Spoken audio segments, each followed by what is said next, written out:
Once again, folks, my name is Josiah Parker, and today I have a very special guest that is here with me where we're just going to chat. We're just going to talk about life and just about what's been going on. So, without further ado, let's welcome. So my name is Ravi Chen. I use he, his pronouns, and I work in the Office of Diversity and Inclusion. Now, Robbie, could you please spell out your full name for Sure. us? So first name is Ravi, Robby. Last name is Chin, Chin. All right, that sounds good, Robbie. So, first off, I just want to be able to ask you, has there been any type of, surprising event or meeting that has arisen or that has popped out, within the given 2 weeks or so, or even months, just anything that was like really impactful to you? Yeah, actually, so last Thursday, I got invited to a reception, and then there was a speaking engagement for the One Maryland, One Book, titled There by Tommy Orange. Interesting. And so it was hosted by Fulton. They had Tommy Orange, the author, actually come to SU. There was mini reception beforehand, which I was fortunate enough to go to and meet him. And then afterwards, he spoke in the Assembly Hall in the Gregory Academic Commons, just talking about the book and answering folks' questions and stuff. That was amazing. Yeah, that's definitely awesome. So, do you by chance know why he came up with the title There? Was there any type of situation? So, yeah, there's a story behind There. To be honest, I'm still reading the book right now. But basically, so Tommy Orange is Native American. Okay. He is a member of the Cheyenne and Arapaho tribe and hails from Oakland, California. Ooh. And so what the story kind of involved was narratives about a dozen different Native American characters, Okay. kind of telling each of their little kind of mini life stories. And then at the end, they all kind of converge into the big powwow at Oakland. Interesting. But it's an incredible story. It was really just talking about the lives of urban natives and how the stories of indigenous peoples and their true histories aren't being told the way that they should be. So how has that impacted you through reading the book so far within your own personal life? So in regards to my personal life, one of the reasons why I decided to stay on the Eastern Shore was because the unique just geographic area that this peninsula is, and also just the deep and rich history and Native American heritage that it has. To live in a place where it's such a fertile place to grow food, to hunt and to fish, just show it's really capable of sustaining life. And I always thought it was just really unique and interesting that so many indigenous people lived here in such a dense concentration. And I love being out on the water. When I graduated from SU in 2011, I graduated with a bachelor's in environmental studies and a minor in business management. And I wanted to learn how to grow food. I wanted to have my own kind of sustainable and organic farm. Interesting. And that was gonna kind of be my way of giving back to the earth and trying to leave it a little bit better than I found it. Yeah, I think that's pretty awesome. So now looking into what you were able to measure, what did you find interesting? Were the classes that you were taking difficult at all, or did you find them quite easy because you were already you were already involved in that aspect of things, within the major? The classes were difficult. Challenging. It had a variety and an array of different topics, everything from work on the biology standpoint and identifying plants, understanding the inner workings of ecosystems, but then also from the business side of things, learning how to run a business, from the environmental economic standpoint, understanding how markets work and how the environment is intertwined with all that. So it was challenging, but because there was a passion there, it made it easy, and learning was not a chore. Now, have you had any opportunities to attend any events that dealt with your major that you explored just on your own? I can't think of any particular events. I know the environmental studies department here at SU is still very active and engaging of not only just their students but the community at large.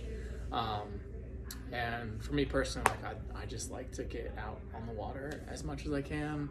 I help a friend grow oysters in the area and stuff, so it was really awesome to be able to like have the One Maryland One Book author Tommy Orange come to campus and talk about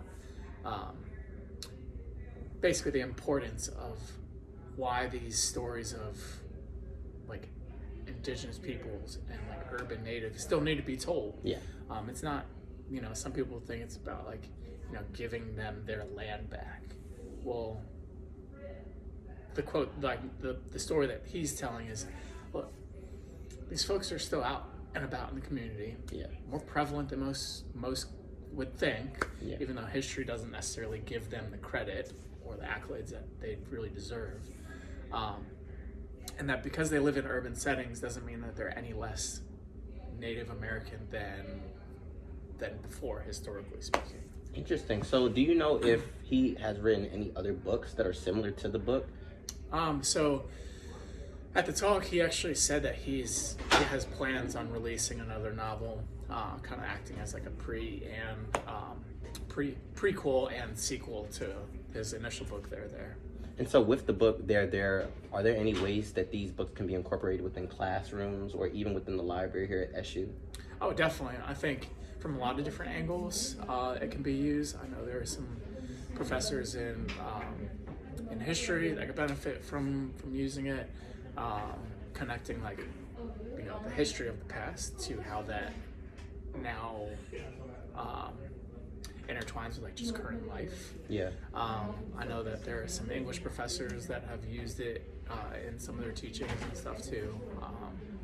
And also, I feel like as far as like our office, we could incorporate that in some like D&I type work and stuff too. Yeah, because I find that the book is definitely inspiring and informative, and it's just about, you know, how do you get students, especially that are freshmen, that are new in college, trying to get themselves situated, how do we get people like them to really become more educated on certain things that are going on that they may not be privy to knowing. And so it's just about, you know, how could we continue to influence people to have more awareness of the things that are going on within society so that we could all figure out ways that we can kind of unite as a whole and form better communities within Salisbury. Yeah, it's like how do we create that environment to encourage students to be more open-minded of one another. And so with that, are there any other special guests that are similar to him that you would want to bring into Fulton, or was that just an event that just happened to take place? That was just a particular event that happened, and I'm really glad that, you know, I was invited to come to the reception, which then was like the impetus for me to start reading the book itself because I wanted to know what was going on. And then from there, after attending the event, I got a chance to meet with some colleagues that maybe I wouldn't have had an opportunity to meet. So now we've got opportunities for future collaborations. I met some folks that came from DC that are involved with the history of indigenous peoples and Native Americans, and so I'd like to work with them to be able to take students there, again, to help kind of bring history to life and expand people's, kind of, I guess, again, open-mindedness of one another. Now, with reading the book, do you feel as if the book can be translated into a movie? Because sometimes people, you know, a lot of people don't like to read, so it's just like there was a visual way for people to see the same idea that, you know, the author's trying to get people to see. Do you think that would also be something that could work? Definitely. I mean, right when I started reading the book, I was immediately struck with like how unique it was. Okay. Kind of like how like Quentin Tarantino like takes the end of the movie and puts that in the front and then works its way back. Yeah.